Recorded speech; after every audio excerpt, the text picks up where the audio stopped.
All right, it's nobody's favorite time of the week again. It's Ask a Rabbi Wednesday once again.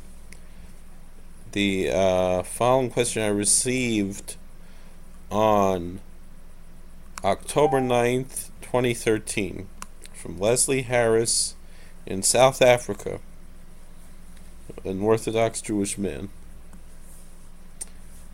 He says, "Dear Rabbi, thank you for your explanation of the rarity of capital punishment. That was a previous question from 2008. And I'm not going to get into that right now." He says, "I know that there were four mitos based in, or skila, strafer, hereg, and chenek. However, I'm not sure how they were supposed to be carried out." Excuse me.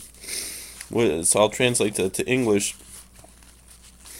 That there were four types of capital punishment that were allowed in the Torah that the Beis Din were allowed to give: stoning, burning. Hereg just means killing, when it means decapitation by the sword, and chenek is strangulation. But I'm not sure how they were supposed to be carried out. Do they correspond to the popular concept, such as standing someone against a wall and pelting them with stones, or is the Jewish approach different? Excuse me. Thank you, and Kol Tuv, all the best, Leslie Harris. So my answer, let's see. Thank you for your question. So the Talmud describes how the executions were performed. It's actually the Mishnah and the Gemara and Sanhedrin. The executed individual was required to confess their sins before their death, so they could have atonement by their death and go to the next world. And they were also given wine to drink before their execution. I guess it made it a little easier. Now, skila is translated stoning, but it's not like how you picture the secular world will talk. You think of something like the short story, The Lottery. That's not what it was like at all, but rather, and it wasn't done by bands of vigilantes like, you would think, you hear the stories from the Christians. They tell stories about the one they erroneously believed to be Messiah, and he's like, "Oh, he who is without sin cast the first stone." And you think it's, like the lottery. All right, let me finish this. Actually, skila was done by pushing a person off a tall, steep cliff, and if they survived, large stones were dropped on them. So the death was much quicker with skila, as the Jewish tradition describes it, and I guess more humane than being pelted with stones.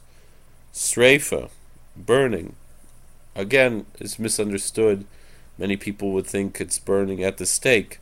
The Talmud says that the Sadducees actually did that, but that was not what the tradition says, but rather was performed by pouring hot molten lead down the throat, which also would bring about instant death, as opposed to burning at the stake, which would be much more painful. However, these were considered the much more severe forms of the death penalty. The most severe was stoning, and then the second most severe was burning. Hereg was decapitation by the sword, similar like a guillotine, but with a sword, also pretty fast. And chenek is strangulation. That was performed by wrapping cloths around the neck, which were pulled in opposite directions. There's a disagreement which one is worse, hereg or chenek, but that's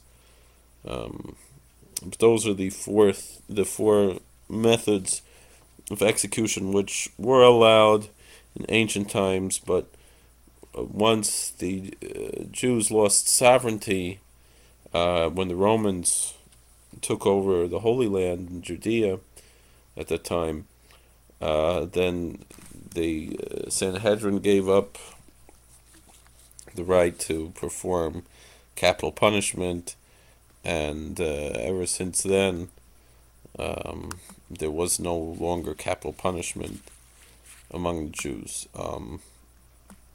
Non-Jews are allowed to have capital punishment.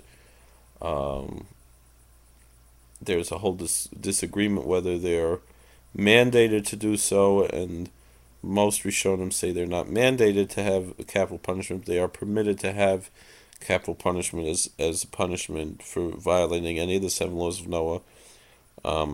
Maimonides understands that they all have a requirement of capital punishment, but other Rishonim disagree and say that's not a requirement. It's just they're permitted up to and including capital punishment. So it's a complicated issue. Capital punishment these days. So that's it's not as simple as people think, and certainly not the way most people picture it. All right. Thank you for the question, and if you have any questions in the future, please feel free to add them below. Like, subscribe, and share. Thank you for joining us, and God bless.